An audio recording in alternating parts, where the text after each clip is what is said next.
Salve, salve, nação, vambora e reagir, né? Mais um vídeo aí para o canal Imperador da Nação React. Notícia boa, né? Bruno Henrique finalmente voltou a treinar em campo. Depois de praticamente aí 8 meses parado aí, de 7 a 8 meses parado aí, né? Cada lesão. Bruno Henrique é liberado pelo DM e volta a treinar em campo. Uma notícia boa nesse primeiro semestre do ano, né? Óbvio, para ele estar em campo deve demorar uns 2, 3 meses ainda, né? Mas já é uma notícia super boa ele voltar a treinar em campo, né? E em relação ao Carioca, né? O Flamengo agora, nesse primeiro semestre aí, só tem um Carioca em disputa. Disputa em sentido de título, né? Porque o Brasileirão só termina no final do ano. Então é aquilo. O Carioca virou obrigação sim ao Flamengo? Eu acho que sim. O Carioca sim virou obrigação. E agora vai pegar dois clássicos aí. Já venceu o Botafogo. E agora vai pegar o Vasco da Gama e o Fluminense, né? Então, se não ganhar, complica, hein? Tem que ganhar, hein, os dois, hein? Tem que ganhar para dar aquela aliviada no clima, porque tá difícil, mas uma notícia super boa do Bruno Henrique. O que vocês acham? Bruno Henrique tá fazendo falta nesse time? Tá fazendo falta o Bruno Henrique? Deixa aqui sua opinião e vambora pro vídeo. Créditos, aí a ESPN Brasil, link na descrição com créditos. E vambora para o vídeo. Valeu. Foi isso que a gente ficou sabendo hoje com essa apuração também do Pedro Torre. Tem apoio da torcida? Não, no momento não. Mas é natural que não tenha, assim. Eu não acho que o torcedor tenha a obrigação de enxergar com a frieza que nós temos, com a frieza que os dirigentes têm, com o lado profissional que os jogadores têm. Ele até, o rubro-negro, ele até pode olhar assim, mas ele não tem essa obrigação. Então, dada a expectativa quando o Vitor Pereira foi contratado, porque ele é um bom treinador, se ele não fosse um bom treinador, quando contratado, as pessoas falariam, o Flamengo trocou o Dorival por isso aí, não vai dar certo. E não foi esse sentimento, porque ele é um bom treinador. Ele não é o melhor do mundo. Eu nem acho ele melhor do que o Abel, mas ele é bom treinador.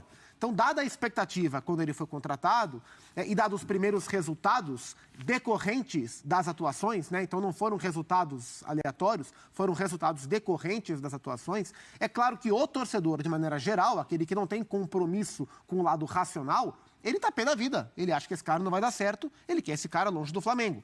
Mas quem toma a decisão pensa de outra maneira, né? Então eu acho, assim, eu ficaria muito surpreso que um clube com a ambição que o Flamengo tem, com o tamanho de orçamento que o Flamengo tem, com a capacidade administrativa que o Flamengo tem, tenha feito um movimento tão corajoso, polêmico, discutível, mas corajoso, de trocar um técnico campeão da Libertadores, campeão da Copa do Brasil, por outro bom técnico em dezembro para janeiro, novembro para dezembro, para em fevereiro, no fim de fevereiro, mandar esse técnico embora. Essa decisão, para mim, seria ainda mais absurda do que a decisão de ter trocado o técnico. Seria a comprovação de que a troca de técnico não foi feita por convicção alguma, foi feita por pura emoção. E eu, sinceramente, não acho que quem toma decisões no Flamengo, nesse Flamengo, as tome apenas por emoção. Então, eu entendo o torcedor que está pé da vida e que quer ver o Vitor Pereira, a sogra, o auxiliar, longe daqui. Mas eu entendo perfeitamente, concordo, e é o mínimo que eu espero de quem toma a decisão pelo Flamengo, que seja racional, como vem sendo,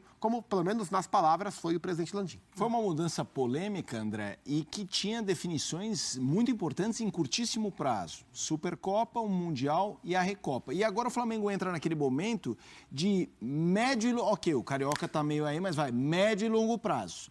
Mas tem o Vasco num momento diferente. E não é um clássico qualquer, é o Vasco em momento diferente e o Flamengo nessa situação. O que esse jogo individual, independentemente a médio e longo prazo, pode mudar rumos de um Flamengo? Eu não sei se pode mudar rumos, é óbvio, né, que se o Flamengo fizer uma tremenda partida, ganhar por vários gols e tudo mais, tudo isso vai ter um efeito benéfico no dia a dia, na opinião de muita gente, vai ser uma outra leitura, o trabalho pode estar encaixando, embora seja um jogo só. A gente não viu o Flamengo jogar bem em 2023, uma atuação completa, ainda não aconteceu. O Flamengo fez um bom primeiro tempo na sua última apresentação, na final da Recopa Sul-Americana no Maracanã. O segundo tempo foi bem pior, não foi do ponto de vista do todo da atuação do Flamengo, uma atuação compatível com o talento que se conhece. A comparação do desempenho do Flamengo continua sendo com ele próprio, com as temporadas anteriores. com o time do Jesus, eventualmente com o time do Dorival, os times que conquistaram, etc. e tal. Agora, o que se tem hoje é o campeonato estadual, daqui a pouco o campeonato brasileiro, daqui a pouco a Libertadores, etc. E aí coisas que não têm, eventos que não têm tanta importância, ganham importância. A repercussão deles passa a ser maior. Então, um jogo contra o Vasco é sempre um episódio especial. Se o Flamengo tivesse sido campeão da Supercopa, vice-campeão mundial e campeão da Recopa, agora o ambiente rubro-negro, o clima na torcida, seria um clima de tranquilidade, sorriso no rosto, aquilo que a gente conhece da torcida do Flamengo nos bons momentos. Pouca gente estaria preocupada com o resultado específico desse clássico. Mas diante de tudo que aconteceu, do que não foi conquistado, do que o Flamengo perdeu, é uma outra situação. E, na verdade, é natural que seja assim, porque as coisas estão muito diferentes daquilo que se imaginava. Em relação à pergunta anterior, que o Gustavo respondeu muito bem, a diretoria diz que está fechada com o técnico, os jogadores também mostram adesão ao trabalho. Uma coisa decorre da outra, né? Porque se essa diretoria do Flamengo, que não é diferente das outras diretorias médias do futebol brasileiro, já estivesse notando problemas no relacionamento entre o grupo de jogadores e a comissão técnica, ela seria a primeira a não estar fechada com o treinador. A primeira seria uma questão de poucos minutos depois desse diagnóstico. Então, o bom sinal para o Vitor Pereira e para as pessoas que trabalham com ele é que, aparentemente, os jogadores acreditam, acham que o caminho tem que ser esse mesmo, são contra mais uma ruptura. Diferente do que rolou com o Paulo Souza, né? Exatamente. Não rolou adesão. Não, nem um pouco. Não rolou. Nem dentro de campo, nem fora. Mesmo que, novamente, é bom lembrar, o Pedro Torre tenha mostrado no material dele, os jogadores, isso é inegável, não gostaram da troca no comando técnico feita pela diretoria. E, de novo, a gente precisa fazer essa ressalva também. Quem sempre fez questão de analisar times de futebol separando desempenho de resultado, e é o que a gente tenta fazer aqui, não pode tirar da diretoria do Flamengo, porque nem tudo é só crítica, nem tudo é só... Não pode tirar da diretoria do Flamengo o direito de fazer uma troca por achar que, olha, os títulos foram conquistados sim, mas nós entendemos que esse time pode jogar mais e não achamos que vai ser com esse comando. Eu não faria essa troca se eu fosse dirigente do Flamengo. Eu manteria a comissão do Dorival. Mas eu não posso dizer que é absurdo e tudo mais e tal. Porque a gente sempre diz, nem sempre quando se perde o trabalho é horrível, nem sempre quando se ganha o trabalho é uma maravilha. Sim. A diretoria do Flamengo tinha o direito de fazer o que fez. Pois é, mas essa informação que chega hoje e toda a demonstração que os jogadores têm feito ao Vitor Pereira também me chamou a atenção. Porque o Vitor Pereira, ele não tem esse perfil de abraçar todos os jogadores. A gente viu isso com o Corinthians e os jogadores do Corinthians deixaram isso muito claro. E os jogadores do Flamengo, eles também não são de mentir, porque eles deixaram isso muito claro quando eles não aderiram ou não abraçaram o Paulo Souza. O Domi também não era dos mais simpáticos em relação aos jogadores e os jogadores em relação ao Domenech. Agora, quando a gente pensa no Campeonato Carioca, e o Dorival, e o Vitor Pereira, e os torcedores, é aquela obrigação, virou uma obrigação ter esse estadual, porque aí, se por acaso não acontece, os jogadores podem começar a desconfiar do trabalho do Vitor Pereira? Eu não sei se os jogadores podem desconfiar, não duvido, mas eu entendo que o Carioca agora ele cresce. A gente se acostumou nos últimos anos a falar que o que acontece no Campeonato Estadual tende a respingar muito pouco no Flamengo, porque esse Flamengo não está aí para ganhar campeonato estadual. Ele tem grande chance de ganhar e natural que vença. Não ganhou o último, mas natural que vença. E isso tende a fazer pouca diferença para esse Flamengo. Mas, dadas as circunstâncias da temporada 2023, todas as circunstâncias, o Campeonato Carioca passa a virar algo importante para o Vitor Pereira. Porque a cada derrota que vier, se ele continuar perdendo jogos importantes, ele vai cair. Né? Ele vai cair no fim do Carioca, antes do Carioca, logo depois. Mas eu não imagino que o time vai ficar perdendo toda hora. Mas, dadas as circunstâncias, cada clássico, cada momento decisivo vai ser uma expectativa de que, olha, agora ele vai conseguir virar o jogo e agora as coisas vão começar. E a cada insucesso, natural que a fritura, que a temperatura, que o caldeirão fique mais quente. E especialmente nesse clássico contra o Vasco, pelo que representa o clássico contra o Vasco, porque, assim, ao mesmo tempo, enquanto o Flamengo construía a segunda era mais vitoriosa, mais espetacular da sua história, ideia. Simultaneamente, o Vasco entrava na maior lama da sua história. E agora o Vasco está colocando a cabeça para fora. E o Flamengo está numa crise. Então, se depois de todo esse crescimento de um, esse naufrágio histórico do outro, o ressurgimento do Vasco, o Flamengo começa a andar para baixo e o Vasco vence o jogo, isso tem um impacto, é o pior jogo possível para o Vitor Pereira. Depois do que aconteceu na terça-feira, é pegar esse Vasco que está animado, está confiante agora. O Flamengo é melhor, o Flamengo tem mais chance de vencer o jogo, mas é o pior adversário possível pelo contexto histórico. A gente já vai falar sobre o Vasco especificamente daqui a pouquinho, mas a gente tem uma ótima notícia para o torcedor do Flamengo e a gente vai mostrar imagens para você. Porque olha só, quem voltou a treinar está em fase de transição. É o Bruno Henrique, ele se machucou no ano passado contra o Cuiabá, a gente se lembra, em junho. Ele rompeu todos os ligamentos do joelho e hoje ele treinou com o grupo pela primeira vez. Então dá aquela alegria que ele se recupere e volte a jogar o futebol que a gente conhecia. Tá aí o Bruno Henrique já chutando a bola e alegre, feliz da vida. Marcela, passou por uma cirurgia e a recuperação foi muito difícil. A gente sabe que para um jogador de futebol, um esportista em geral, voltar de uma lesão como essa é uma coisa que demora, né?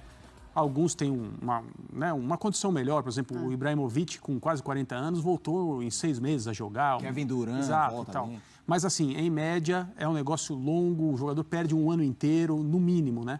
Porque até voltar e tal. Olha quanta coisa aconteceu no Flamengo. Sim. A medida do tempo, ela é ainda mais estranha nesse caso, porque olha quanta coisa aconteceu no Flamengo desde que o Bruno Henrique se machucou. É verdade. Parece que ele ficou muito mais tempo parado do que esses meses. E não foi nem um ano, foi em junho do ano passado. Exato, e ainda bem que ele voltou, que ele já está na transição, já apareceu no campo, deve ser ótimo para ele, deve estar se sentindo muito bem. Sem dúvida, bom retorno ao Bruno Henrique. A gente vai seguir falando aí de Flamengo, mas trazendo o adversário desse fim de semana aqui. Então, é isso aí, nação. Mais um vídeo, né? Uma notícia super boa, né? O Bruno Henrique voltou. O prazo ainda continua, né? De acordo com o departamento médico do Flamengo, continua de 1 ano de recuperação. Ele tem, acho que mais ou menos 7, 8 meses aí da cirurgia, então ele só deve voltar mesmo. O prazo estipulado desde o ano passado é 1 ano. Então deve completar 1 ano lá para maio, junho, né? Então ele ainda tem mais 3 meses aí de recuperação, de reabilitação, vamos dizer assim, né? Durante campo, essa fase de transição. Mas já é uma notícia super boa, a volta do Bruno Henrique. E é aquilo, a situação do Bruno Henrique. Mas é aquilo, né? O Bruno Henrique, esse período que ele ficou lesionado. Nem lembro qual jogo ele se lesionou, nem lembro qual contra qual time o Bruno Henrique se lesionou. Já tem tanto tempo. Tanto tempo, né? Menos de 1 ano. Mas já aconteceu tanta coisa dentro do Flamengo nesse período de lesão do Bruno Henrique, que parece que ele já tá lesionado há bastante tempo, né? Ah, não, 8 meses. Dependendo, 8 meses pro jogador lesionado é muito tempo, né? Mas se você olhar assim, não parece muito tempo, 8 meses. Mas o Bruno Henrique, a falta que ele faz, a raça que ele tem dentro de campo, é o que falta nesse time, né? Então é aquilo. O Bruno Henrique, ele voltando, a gente não sabe se ele vai conseguir voltar a jogar aquele futebol. Ele já chegou a apresentar no Flamengo, a gente não sabe se ele vai conseguir ter aquela velocidade, né? Entendeu? Óbvio, no começo é normal, né? O jogador ter meio receoso, com medo de lesionar novamente, mas depois ele adquire confiança e volta ao seu ritmo normal, né? Espero que ele consiga jogar em alto nível novamente, né? Porque faz muita falta o Bruno Henrique. Falta é o sobrenome do Bruno Henrique, né? Pelo amor de Deus, faz muita falta, né? E sobre a situação do Flamengo no Carioca agora, né? Já que perdeu as 3 competições, né? Agora tem um Carioca nesse primeiro trimestre aí do ano. Carioca é sim obrigação. Óbvio que a diretoria não vai demitir o Vitor Pereira caso ele perca o Carioca. Essa notícia quem deu foi o Mauro César Pereira, né? Durante um vídeo hoje da Jovem Pan Esporte. Eu até citei aqui no canal aqui o vídeo que o Landim banca a permanência do Marcos Braz, mesmo perdendo o Carioca. Então, eu acho que tá fazendo certo manter ele, pensando na temporada, mas aquilo, tudo tem seu limite. Vai chegar o limite que só perdeu, vai ter que meter o pé. E a multa rescisória dele acho que é 17 milhões, 15, 17 milhões, né? Coisa pra caramba. Então, o Flamengo, caso demite o Vitor Pereira daqui a uns 2, 3 meses, vai ter que arcar com uma multa rescisória muito alta, meu filho. Muito alta. Então é aquilo. Eu acho que sim, o Vitor Pereira consegue fazer um bom trabalho nesse Flamengo. Eu tenho essa expectativa, que o Vitor Pereira sim é um bom treinador e ele consegue, né, fazer esse time jogar. Só que aquilo, vai ter que dar tempo ao tempo para ele conseguir implementar o seu estilo de jogo no Flamengo, né. Então é aquilo. Se ele vai ter sucesso no Flamengo, a gente não sabe. Só o futuro dirá, mas o que a gente espera é que ele consiga ter sucesso e leve o Flamengo de volta aos títulos. Porque essas três vexames aí, né? Supercopa Mundial e Recopa foi uma pancada atrás da outra, filho. Sinceramente. Mas é isso aí. Agora o próximo clássico é contra o Vasco. Espero que a gente vença aí pra dar aquela tranquilizada a mais, né? Tamo junto, é nóis aí. E eu quero saber a tua opinião. O que você achou da volta do Bruno Henrique? Pelo menos aos treinamentos no campo, né? DM já liberou para ele voltar ao campo, né? É um momento importante. Não só pra gente torcedor, que é um momento principalmente feliz pro jogador que volta a fazer o que gosta. Mas pra gente torcedor que tá carente de um jogador com raça. E o Bruno Henrique, quando tava dentro de campo, que não faltava era raça. O cara era brabo, filho. Tamo junto e valeu. Deixa o like. Deixa o like. Tô vendo que tu tá assistindo o vídeo e não tá deixando o like pra ajudar o amigo aqui. Deixa o like e bebe água. Tamo junto e relaxa. Valeu!